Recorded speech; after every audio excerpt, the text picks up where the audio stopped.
Grande Sertão Veredas, João Guimarães Rosa.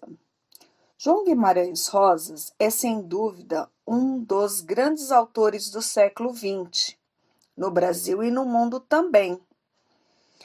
O livro Grande Sertão Veredas foi publicado em 1956.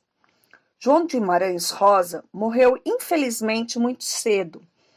Ele foi médico, foi diplomata brasileiro e é um cara de uma intelectualidade que eu poderia dizer fora do comum.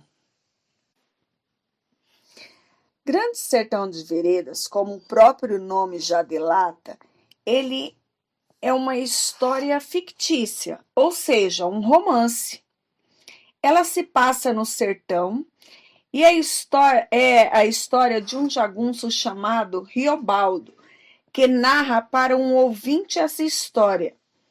E esse ouvinte pode ser tanto entendido como Guimarães Rosa, que está descrevendo e escrevendo o que Riobaldo está contando para ele, ou como sendo o próprio leitor, ou seja, cada leitor desta obra é o ouvinte de Riobaldo.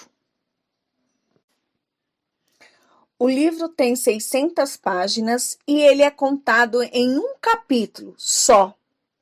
Ou seja, ele não tem divisão de capítulos, é uma narração contínua, do início ao fim. Então Riobaldo vai contar como que era a vida sertaneja, a vida no sertão, a vida de um jagunço. Ele vai contar como é que é as leis no sertão.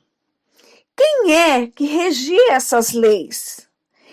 E as guerras entre grupos de jagunços que aconteciam naquela época. Mas, obviamente, a história não é só isso, não. Não. É simplesmente uma narração de um jagunço contando sua história de vida. Esse jagunço, Riobaldo, ele é um jagunço das letras, um jagunço intelectual. Ele foi educado, alfabetizado. Então, ele é muito reflexível. Ele vai contando a sua história de vida e ele vai fazendo reflexões filosóficas sobre ela. Ele vai fazendo uma metáfora entre o sertão e a vida. Ele usa muito essa frase no livro. O sertão é dentro da gente. O sertão é o mundo. O sertão é vida.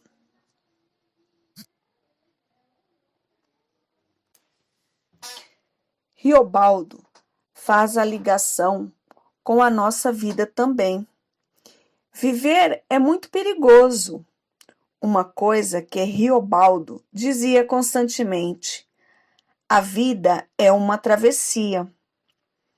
São frases que Riobaldo repete algumas vezes, ou seja, o homem e seus medos.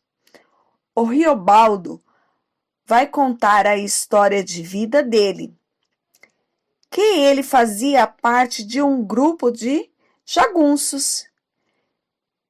E ele conhece vários personagens. Ele vai narrar histórias de guerras, de confronto com seus inimigos, e ele vai ter uma grande paixão. E essa é a grande emoção do livro. Essa história desse romance dele com Diadorim, que é um jagunço que faz parte desse grupo. Essa história de amor entre ele e a Diadorim é uma pessoa que está contando uma história real, mas ao mesmo tempo com reflexões absolutamente sofisticadas, ao ponto de vista psicológico. Ele vai tirando reflexões de pequenas coisas do dia a dia, do sertão, da guerra. Então, da mesma forma que ele ama Diadorim, no final ele vai descobrir que a Diadorim, na verdade, se chamava Maria Diadorinda e era uma mulher que se passava por um homem. O Riobaldo, ele é um homem jagunço e um dos fatores é ter coragem. No final, ele vai dizer que a vida é uma travessia e que, para fazer essa travessia, ele faz referências à vida. Para fazer a travessia da vida, é preciso ter coragem. A coisa mais importante para a travessia da vida é a coragem. Ele tem problemas com coragem de dizer que ele é medroso, ou seja, o homem e seus medos. Ele faz pacto com o diabo para ter coragem para enfrentar um grupo de jagunços. Essa história tem uma comparação entre Deus e o diabo, o bem e o mal. Tudo isso tem a ver com a vida da gente o tempo inteiro. Riobaldo vai pedir ao diabo coragem. O que acontece? O diabo não aparece. Riobaldo fica ali tentando chamar o diabo. Fala com o diabo, faz um pacto com o diabo. Não acontece nada. Fica esperando uma noite inteira e não acontece nada. O que faz ele pensar que o diabo não apareceu? Porém, o Riobaldo é tomado por uma coragem que ele nunca teve antes. Ele vai para o confronto e ele vence o confronto. Então ele vai começar a ficar em dúvida se ele fez mesmo um pacto com o diabo, porque o diabo não aparece, mas o pacto dele deu certo. Você percebe que a todo momento a história enfatiza o homem e seus medos. No final, ele vai fazer mais ou menos uma reflexão da seguinte: que o diabo não existe, é que o que fez ele ter coragem foi ele ter ido lá e tentar lutar. Isso partiu dele mesmo e não tem nada a ver com o externo.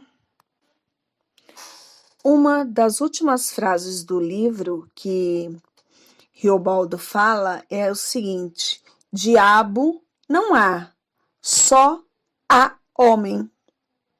Por quê?